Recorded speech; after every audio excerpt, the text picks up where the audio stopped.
Hello, everyone. Welcome once again to another edition of Sports Weekend Review right here on CDTV. Mike Neville along with Tim Coleman. High school football had a couple of teams still vying in the state semifinals last week, Tim, and they were very similar as far as both of them lost, unfortunately. Massaponax falling to Tuscarora 41-21, and James Monroe falling last Saturday to Magna Vista 41-38. But similar in the sense, Tim, one running back really did a lot of damage. For example, Noah Reimers, the Virginia Gatorade Player of the Year for Tuscarora, rushed for 306 yards and 4 touchdowns to lead them. Now, Tim, from a coaching standpoint, the average fan is going to say, that's one guy. How come the Massaponax couldn't stop him? What would be your answer to that question?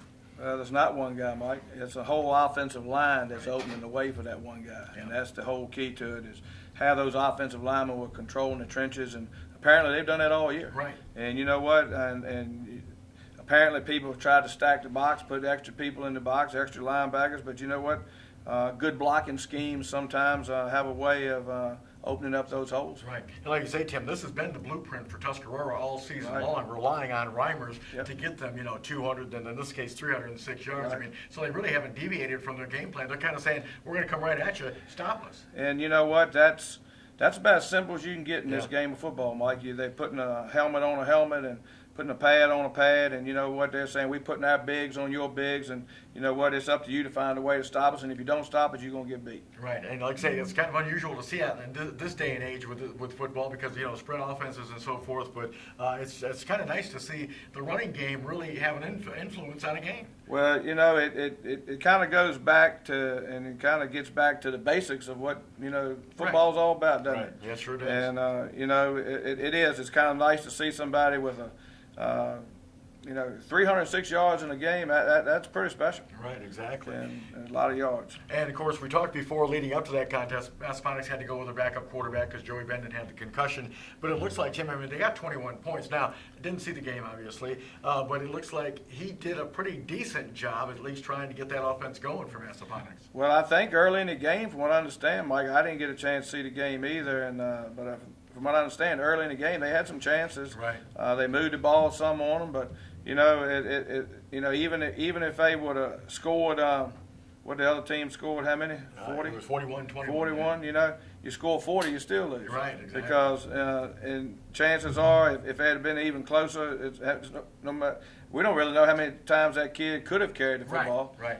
So that's very special for an offense. Yeah. And you know what, linemen love that kind of stuff. Oh yeah. Like, Yeah. they love it when it gets put on their shoulders, and we say, here we are, here we come. Now, see what you can do with it. Exactly. Well, it was still a great season for Eric Ludden. 23 players lost to graduation last year. Really had no inclination that he would go this far. Made it as far as the state semifinals. They finished 13-1. By the way, senior Bo Fields led the way with the Panthers on the ground. 74 yards. He also had a touchdown for Massaponax. Now, James Monroe on the road. Tough deal for James Monroe. It's a 4-hour drive down to Magna Vista.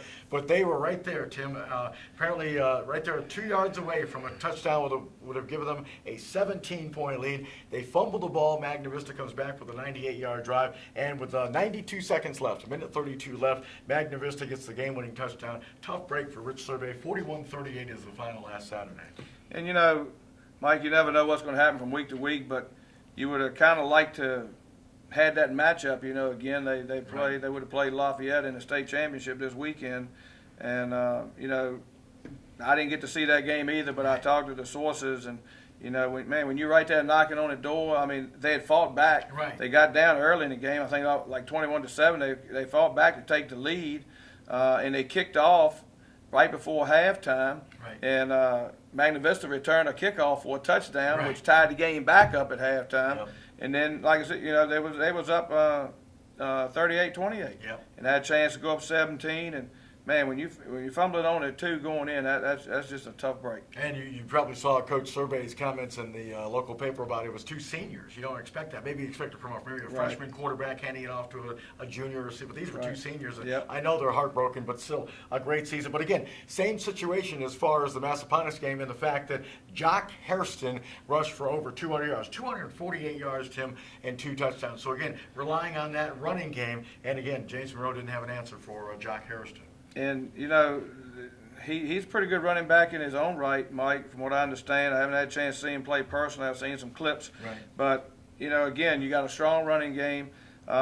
you know, when you get, if you look back on the history of the Virginia High School League, the history of the playoffs, the history of championships, it's not too often that you get to a point in this season that a team has to run the football some in order to win. And, you know, you can talk about all this spread stuff all you want, but you start getting down to the end of the season, this time of year, the weather plays a big part, you know, the coldness, you know, so you better have somewhat of a running game. If you want to be able to play in that game 15 now, which isn't 14 no more, it's 15. Exactly. You know, you better have somewhat of a running attack to go along with your passing attack. Well, another great game for senior quarterback Jay Scroggins. He threw for 214 yards and a score, and also Vincent Ura rushed for 132 yards and a touchdown. But again, what was it? What did we say? This is, I think, the fourth straight year that Survey's team has been in the state semifinals. And of course, if they would have won, it would have been the fourth straight year they were in the state championship. So what a job he's done with the James Monroe program. Oh, you know, and then it's with a bunch of kids like that, Mike. It's all about believing. You know, we talked a couple weeks ago about expecting and hoping. You know, those kids have put themselves in a position. You know, it really, I think it was 2 years ago, they played Kettle Run at home and was down in the fourth quarter. But you know what? You could just tell by the way those kids were carrying themselves on that field that night. It was a Friday night game, that they believed that they were going to find a way to come back and win that football game. And isn't it interesting, Tim? There's certain programs, and I'm not going to name them, but you know who they are. You know there's teams that can do that have that ability to know that they're going to win or expect to win. There's certain programs, but there's also certain programs that they are going to fall flat on their face, right? Am I correct? Well, you're right. And I mean, there are programs that know that throughout the history of their program, they've been in those situations. And you've heard the old expression, Mike, you know, you find a way to win. Right. And so many of the other teams that don't have the winning history will find a way to lose. Right. What kind of, as we wrap this segment up, what kind of challenges now for Eric Ludden? He's got two quarterbacks now. We assume Joey will be back, hopefully he's healthy and back. And, of course, Purgis, who came in as a reliever and did very well against Stonebridge, and, of course, he played the state semifinal. Is there going to be maybe we always hear about quarterback controversies. What kind of challenges do you think are in front of it? Well, that's a good problem to have. Yeah. You know, a lot of coaches are trying to find one quality quarterback. Right. Whereas he's got an opportunity maybe to have two. Maybe they've got some different qualities. I've had a chance to see them both play, and they do have some different qualities. And but one thing you do know is that the young man, what was the young man's name that came in and relieved? Purgis, yeah. I always have trouble pronouncing his name. But as a coach going in for next season, that young man's been there too. Right. So you know what? You're not so much.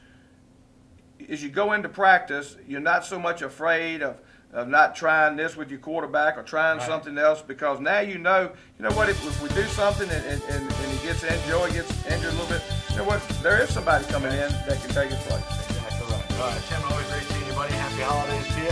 And, of course, we're going to continue on this edition of CBTV Sports Weekly Review, talking some high school basketball and also talking about the Washington Capitals.